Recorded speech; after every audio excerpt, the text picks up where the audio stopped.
Hey, it's Adam. Welcome to the Backpack Theory podcast, where we unpack past experiences to help define a better future. And today, we are going to be unpacking the concept of fake it till you make it and why that doesn't work. And today, I've got Mike on the show. I actually met Mike through a venture that I've been brought in to help with, which is called Sellout Crowd. And through that process, I had the opportunity to hear a little bit about Mike's story, what he's gone through getting to this point. And I thought it was really interesting, Mike, whenever I texted you and kind of we like connected and asked you what you wanted the topic to be. And you said, fake it till you make it. So, first and foremost, Mike, welcome to the show. Thanks for coming on. Thanks, man. I appreciate it. So, you brought up, well, first, tell me a little bit about what you have going on right now with the sellout crowd thing. And I know that we got, this is how we met. So Mhm. tell me a little bit about that and what's going on in your life right now. So yeah, we decided on a pretty crazy ambitious idea a few months ago to start a new sports media company based here in Oklahoma City called Sellout Crowd, which is a venture where we're bringing in the best talent and sports content creation in the state, supporting them with the distribution and monetization of their content, creating a really great aggregating site that has the best writing, videos, podcasts, and analysis of college and pro sports in our market. So something that has been sitting in the back of my head for a long time. I spent a lot of years in sports journalism and then spent some time in digital marketing and decided to squash those two things together and start a new company. So we launched on September 1 and have quickly become sort of the go-to source for really great storytelling around the teams that people love here in Oklahoma. Dude, it's so cool. Yeah. I mean, Chris Murray clearly, was the one that introduced me to this concept. And whenever he first told me and I started getting a grasp of it, I was like, that is extremely ambitious. And just seeing the amount of stress that goes into being an entrepreneur and the amount of stress and like dude, like building something new is just so hard to do and trying to convey to, potential partners and potential, and then people to listen, like just having them wrap their head around that is just such an ambitious idea. And so that's why, like, whenever you brought up to me that you wanted to talk about the concept of fake it till you make it, I was just so drawn to that. So, real quick, if you would just unpack for us, like, why, let's jump right into it. Like, why that topic? Like, why is that such something that's so strong on your heart that you feel like you need to share? Well, this isn't my first time starting a company. I did it back in 2010. I started my own digital marketing agency called Smirk New Media, sort of at the dawn of when everybody was getting into that business. We were the first digital marketing agency in Oklahoma City, strictly focused on creating social and digital strategies for people. And I felt like, when it was just me by myself and or me with a couple of employees, that I sort of had to really stop on the gas to get noticed, to get new clients, to sort of establish myself in the market because, the whole household culture was sort of really getting into its fever pitch right about the same time. So the lesson I learned, not having ever started a business before, was this sort of fake it till you make it mentality, which is always tell people that you're having that things are going great. Always tell people that you have more clients than you really do. Always tell people that the revenue is better than it really is. And to me, sure, that benefited us for a while and that helped us gain a pretty high profile pretty quickly. But, when I thought about it sort of morally and thought about how it was affecting me, what it really became was here I am every day sort of lying about how things really are instead of being transparent and open and honest about things. And keeping up with those keeping up with those lies, keeping up with the pressure I was putting on myself to be successful, keeping up with, the constant grind of going out and trying to find clients and running the business and doing the services, ended up really ended up busting me up really bad mentally, to the point at which, I was ready to not be around anymore. Is Mm. basically what happened in 2016. I sort of reached the point where it was too hard to just even get out of bed during the day, because I knew that this house of cards that I had built was really falling down, and I was taking all the responsibility for that myself, and I didn't know any other way to get out of it. And so I had a pretty bad episode and had to go away for a while. Dude, hey, I want to thank you so much for being transparent and for opening up about that and being so open about it. Like, I, I personally have not reached that point in my life, but I do know quite a few people. I've got some really good friends of mine that were in your position and unfortunately are no longer with us because, they basically built up this persona and they tried to sell everybody that everything was perfect. And they tried to sell everybody that everything was just going to work out. And they tried to sell everybody that they had it all together. And it's really easy, like whenever you're trying to start a new concept, like, pitching this dream of perfection and like pitching this dream of like, it's all just going to work out. And like, the more that you like buy into this and the more that like your subconscious basically you're burying all of these lies and then you're having to lie about the lie that you created. I mean, it just basically creates this snowball effect of Well, guilt. And, I mean, the reason, I don't know if I've told you this, so the reason that the podcast is called the Backpack Theory is because of exactly what you described. So I grew up and I always had a problem when it came to like my identity. Like I always wanted people to view me as more than what I actually was. I always wanted to present this image of perfection, which you and I are both believers, and we know that there's only one perfect person that ever walked the earth. But, trying to like convey that we have it all together all the time creates this backpack theory to where you have a backpack on your back and as you go through life, the more lies you tell, the more problems you don't deal with. And you just take them and you say, well, I'll deal with that problem later. Let me just take a post it note. Let me put it on the computer and then I'll get back to it whenever it's convenient for me. And that backpack just gets heavier and heavier and heavier. And we try to avoid it. And we think that we can carry it in our own power without dealing with the stuff. And then it builds up to this moment of just brokenness and this moment of just hardship and like, that I connect so strongly with what you're talking about when it comes to like just wanting to make it look like we have it all together and fake it till you make it mentality, especially in our culture today. I just see so many people. I read an article. There's a guy named Wyatt Poindexter here in Oklahoma City. He's a real estate agent. There is actually a thing right now where people are faking like, they are faking their bank statements to go and put offers on houses that they can't afford because they want to believe that, that's their life, and they want to convey it. Like, some people will, like, take women, like, on they'll take people on dates to, like, these houses that, like, they cannot afford and, like, create, like, this grandiose mindset because, like, their lives and, like, where they're at, like, they feel like they're not enough. And so it's just, I think culturally, like this is, dude, such a good topic. Like as we dig into this, like so good. So Mike, so you built up, you had this web, right? Like this web of hardship. You had all these bricks in your backpack. You had just so much. And then you said that you went away. yeah.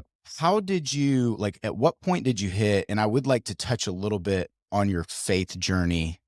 Like, what point, like, how was God working in your life at that point? Like, what Like, where was the stopping point? Like, what was the moment that you were like, "Oh my god, I can't carry this burden anymore?" I can remember it really well. You know, it was fairly apparent at home that I was really struggling.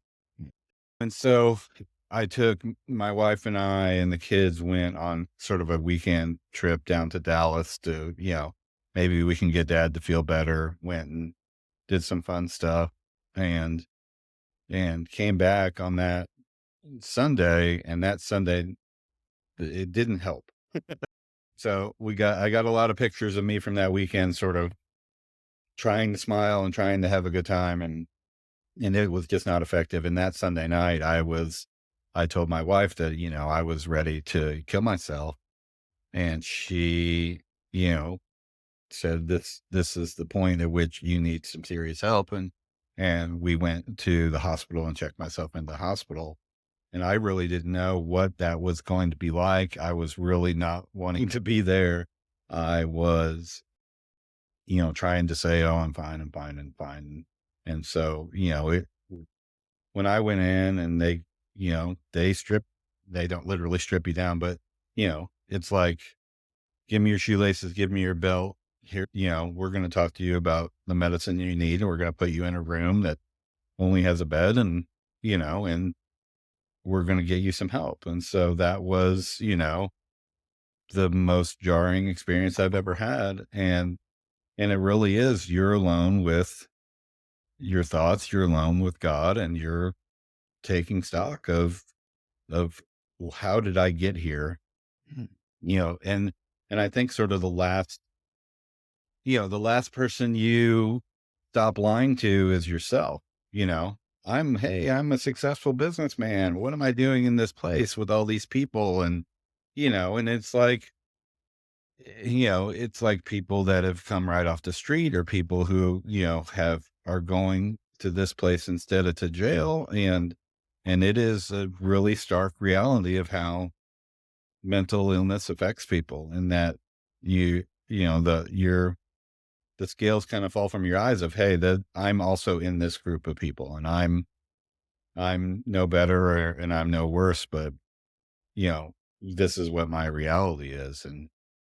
And so, after a few days there and a few days really taking a step back from everything in my life, you just have to, what God is telling me at that point is you need to be honest with what's really going on, and you need to really redefine not only what success is, but what contentment is. And that's really been sort of my journey since then, has been like, how do I get to a point of contentment where I don't have the wants and needs of people's approval, or the wants and needs financially, or, I just live in the reality of what I have, instead of trying to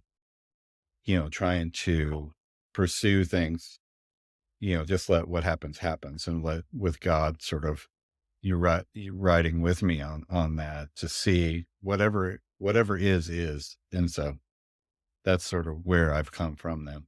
There's a little bit of stoicism in there. You're reading a lot about that, of like, I can only affect the things that I can affect myself, and I can't affect what other people.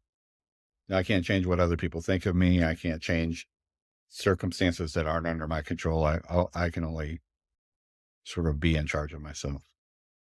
Yeah, taking responsibility, like, for ourselves and not worrying about all the things that other people do or how other people perceive us is just it's hard to do, especially, like, if you've been in media and you've been, you're this ad guy, like, it's hard because everybody looks at you for, "I need the answers. I need how to solve these issues." I mean, you are a business psychologist that is supposed to help increase people's ad revenue, increase their living, increase their margins. And, it's a difficult, humbling experience whenever you have to go, I don't have all the answers, especially if you've built up this persona, like this grandiose thing.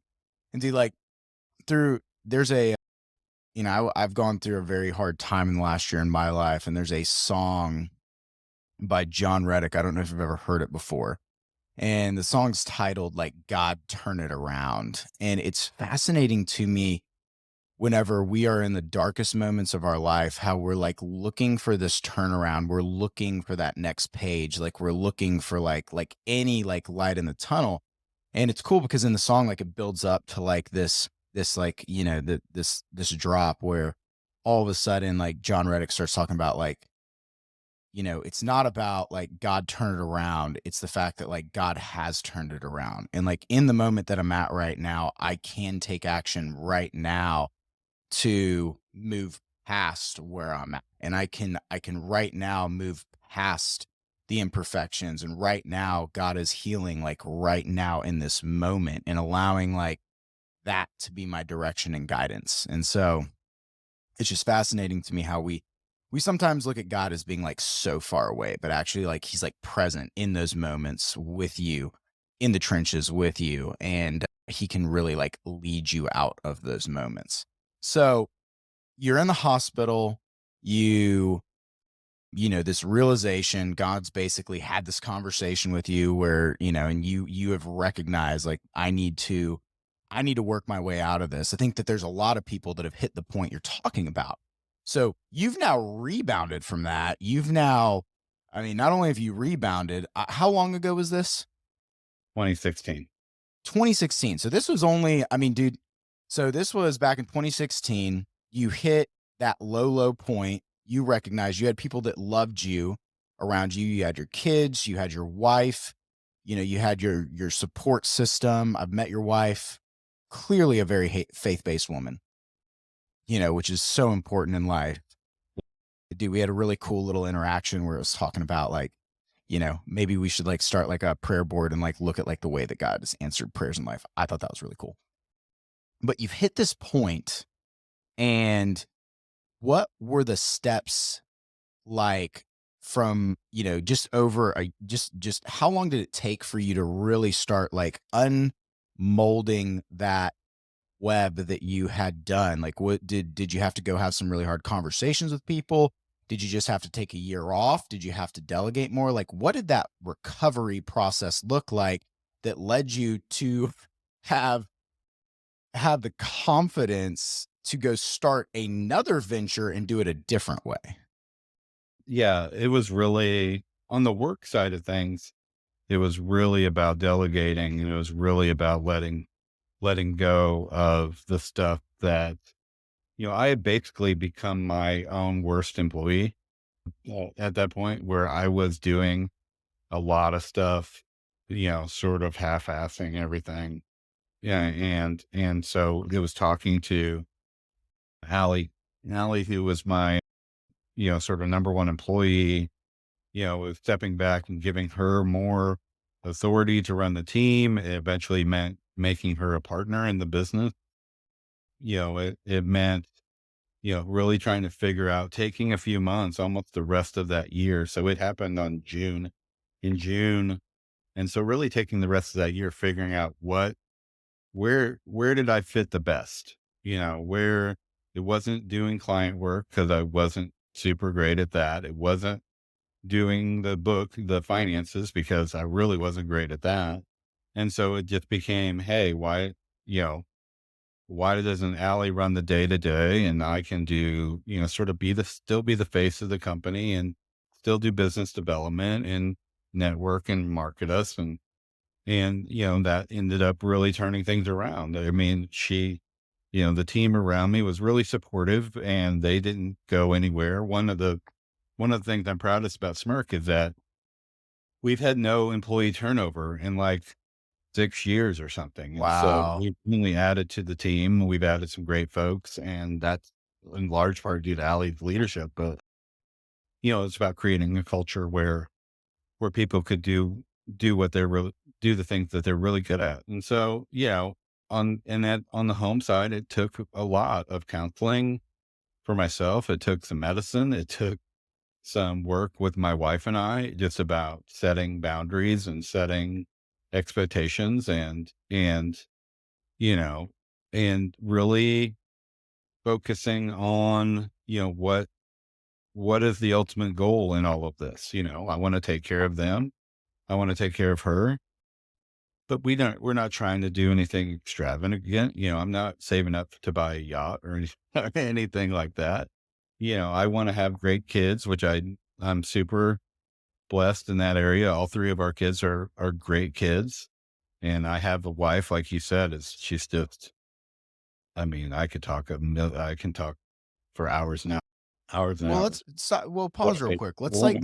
let's hold on just a second. Let's pause Yeah. and let's talk about that because that's something that I think is very undervalued whenever it comes to like, marriages and relationships is, how having a healthy support mate, especially whenever you hit like a low and like, God created like us whenever it comes to our wives, like they play like a very like important role. So like why don't you tell me a little bit about like how your wife supported you through that and like some strength that you saw in her that just really helped bring you through this? So my wife, Kaylee, she's an extraordinary person. She's the strongest person I know. She didn't have the greatest time growing up, and she sort of had to be strong and you know, be reliable from the time, she was 9 or 10 years old, taking care of her Wow. brothers. And that idea that we take care of each other because of how anchored we are in our faith, and that's what God asks us to do above all, is it's to love him and to love other people. And so, yeah, she's unwavering in that. So Mm. she's teaches kids with special needs, and she's done that for 25 years. She and so to me, she is the sort of this beacon for what it's like really to walk the walk of your faith. And what she taught me and reminded me every day of was that God sees value in me, and that God loves me. And so if he's capable of seeing past all of my mistakes and all of the flaws that I have, there's no reason, her message was, there's no reason for me to keep track of all that stuff if God doesn't keep track of all that stuff. And so, and because I did, I mean, I could tell you every mistake I've made since I was a kid. So, and because like you were saying before, I was the person who was supposed to have the answers for everything. I was the smart kid. I was the kid who got, the questions right on the test or knew the trivia or whatever. So whenever I fell short of that, I would just really torture myself of can't figure this out. And so that to me is sort of the seed of some of the seed of the dishonesty sometimes is, oh, I don't know the answer for this, so let me construct some way in which I do. So, I mean, what Gailey's just been relentless in reminding me she loves me, then God loves me. I have value. I'm a child of God. And in that, that's really all we need at the end of the day is not stuff and is not materialistic. And we never really have been, but it's like at the end of the day, you just need, the love of God and the love of your family, and everything else we can figure out. Dude, And that's so, so good. It's so good. Especially right now, dude, in the world that we live in, because materialism surrounds us everywhere. Materialism screams at us like it's our value is rooted in materialism. Our value is rooted in if we want a yacht or not. If we don't want a yacht, then what's wrong with us, right? Like if you right, don't want a bigger house, what's wrong with you? If you don't right, want a brand new car, what's wrong with you? If you don't want whatever material possession is out there, what's wrong with you? Because it is so that's easier to buy into than to buy into the concept that we are enough as we are. Like God accepts us the way that we are. God yeah, doesn't look at, it's dude, it goes back to the parable of the woman that walked in and all these rich men were, pulling up and they were giving donations, they were if, back in the day, it would have been camels or whatever whenever it came to the synagogue and all these, Pharisees were sitting there and they were praising him and then Jesus walks over and looks at the woman that takes her last pennies. She takes her last bit and Jesus looks at her and goes like that is more valuable than all of these grandiose gifts because it's the heart of it. It's the value. It's like where we're grounded. It's our family. It's our faith. It's the things that actually make us who we are. It's that God size hole. So, dude, thank you for sharing in relation to your wife and your family because I'm a strong believer that like medication is necessary sometimes when it comes to mental health stuff. There's a lot of tools, but having a strong support system, especially whenever it comes to a family, is just so important whenever you get in those lows and being able to be vulnerable with them and being able to be open. So to bounce off of that, so sounds like, you were starting to recover, you were going through this process, you were delegating your responsibilities, you figured out what you were good at, you were able to, surrender the things that you maybe were, that is not where God wanted you to have. So what led you up to the point now to where you've done that?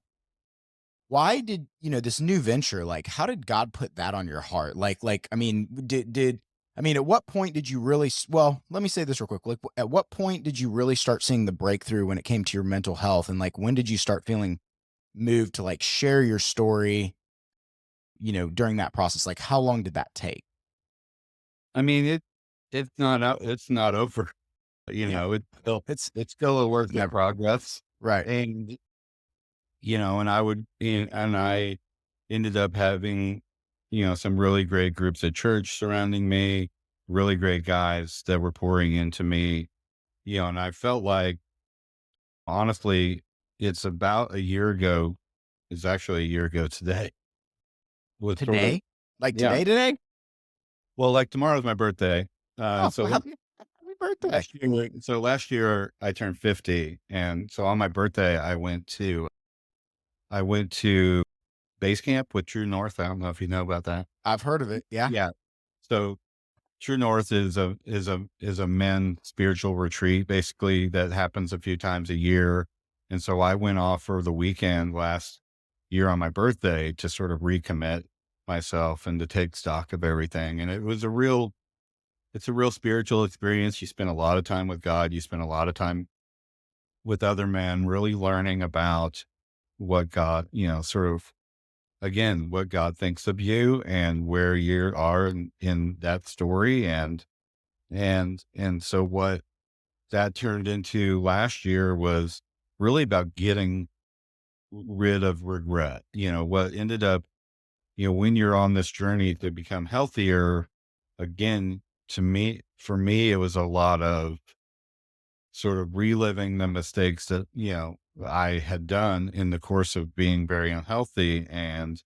But what God was telling me last year was, that regret is over. Once again, it's about what does he do? He washes it away. He forgets it,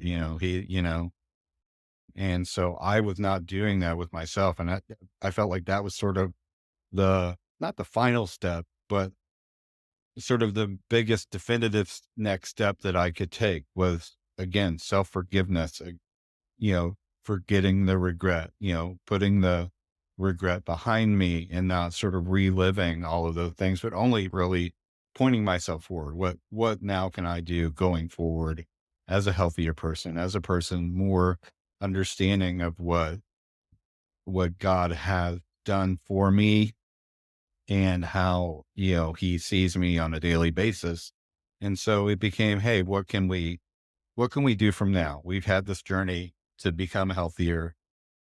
So what happens? What happens next?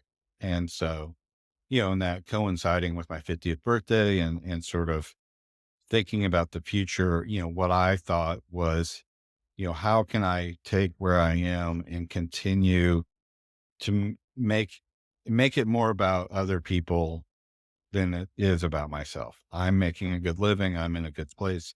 Now what can I do next? And so there had always been in my mind this idea of going back to sports journalism, doing something in that space.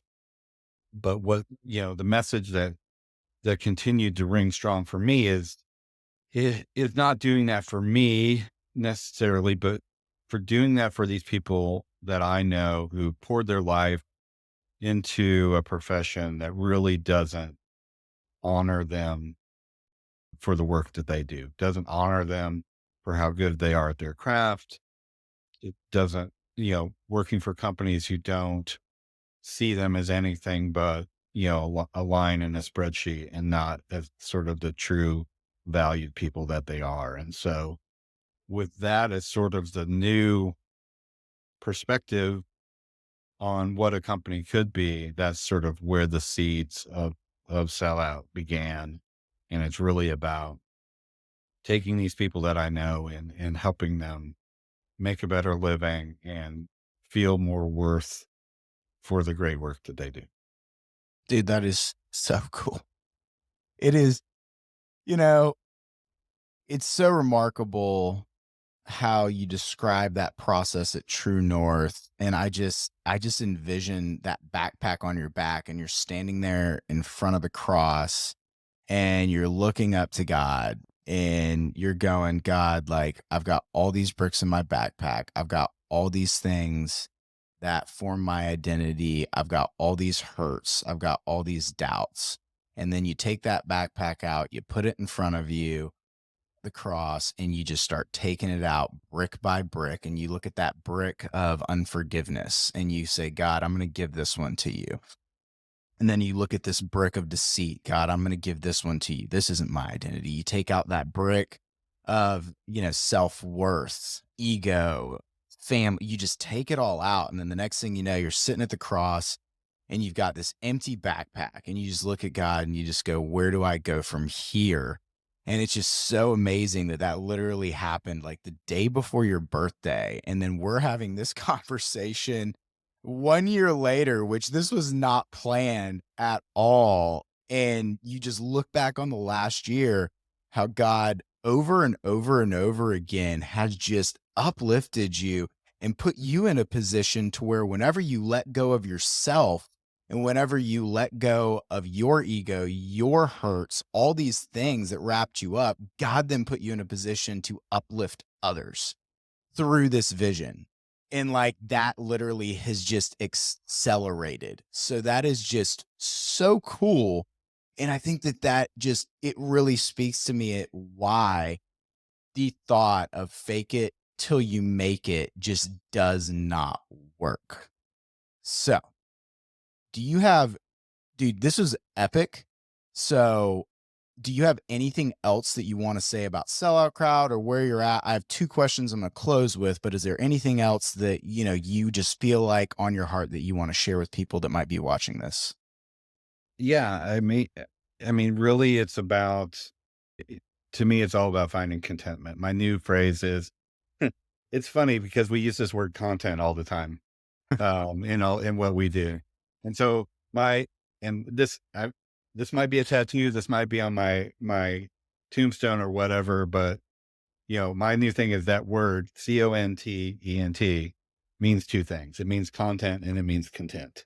And those are the two most important things in my life right now is to help people tell great stories, but also, personally, spiritually, the best thing I can tell people is, you know, pursuing pursuing things is just not worth the energy and is not worth the struggle, is pursuing things that aren't important is just not worth your time. Pursue the things that God sees are important, and that's loving him and loving it and loving other people. Surround yourself with great folks who give you joy and passion, and everything else is just stuff. I've been poor. I've been really, I've given plasma. I've have been down to the change in the change jar in my car. But, I've had a wife that loves me. I have a God that loves me. And all that money stuff is all figure outable, but the other stuff is what's worth your time. So Thank you, Mike. So thank you so much. I'm not even going to comment on it because it was so good. So I've got two questions for you to wrap up. Number one would be, what is your biggest hobby outside of work? so I love movies. I loved them at a certain level, and then during COVID, I took it up a notch. I have this list of the 1,000 greatest movies of all time that I've been trying to watch since, for the past 3 years, basically since COVID. And I've kept track of every movie I've watched since January 1st of 2020 on a big spreadsheet. And that's sort of my respite time. That's sort of the time I enjoy the art of other people. That's what my happy place is in the theater with the lights down, watching something good. And so my first memory is watching Star Wars 27 as a kid in the theater. That's like, I could close my eyes and see it. And so that's what gives me joy. And having the kids come up, my youngest son just turned 16. And so now we're watching all the movies that a 16-year-old boy needs to watch. So it's great to just keep passing that down and passing that down. Dude, that's awesome. Side note, real quick, I do woodworking, right, as a hobby. I did not know that. Yeah, so I actually, for my one of my uncles, he actually lives in Bethany. He's a professor at OBU, and he's a massive Star Wars fan. And I actually made a diorama, I think is what it's called, like the epoxy Yeah. like resin tables, and we did it on Star Wars. And I actually took a 1977 penny and placed it on the side of it for the first Nice. years. I'm a massive Star Wars fan. I'm like massive. So anyway, I have a lot. I have a lot of, but I will tell you the correct answer if sellout crowd people are watching was supposed to be sports. Enough. I'm just no, I'm just, dude. I'm just kidding. I don't play, Uh, I just watch, that's no, I'm just playing. Second question would be, if there is one influential person that you have met, who is the person that has had the largest impact on your life? And then the question would be why? you know, I'm blessed that it's the people that I'm working with now. Mike Sherman, who is now part of Sellout Crowd. We worked together at the Oklahoman for quite a few years, 2003 to 2010, I think it was. And those were just the best professional years of my life. Super creativity flowing through that. He's a great spiritual man of God too. He gets it. We have these deeper conversations about the why of everything. And being able to have him back in my life now is one of the gifts of this new thing. And I just, people like him, Barry Trammell, who's also on our team, is another guy who knows God's place in all this, and you and Chris, and it's been amazing. Some of the folks that are surrounding us now, but Sherm changed the trajectory of my life Mm. because we started thinking about things in sort of a business like way. We started thinking of things in in in respect to how to honor the customers that we have. And so that really changed my life from being sort of a cynical journalist, which we all are, to a more focused on delivering great thing and being sort of a force for good in this industry. So Well, that's awesome, man. So I want to thank you again for your transparency.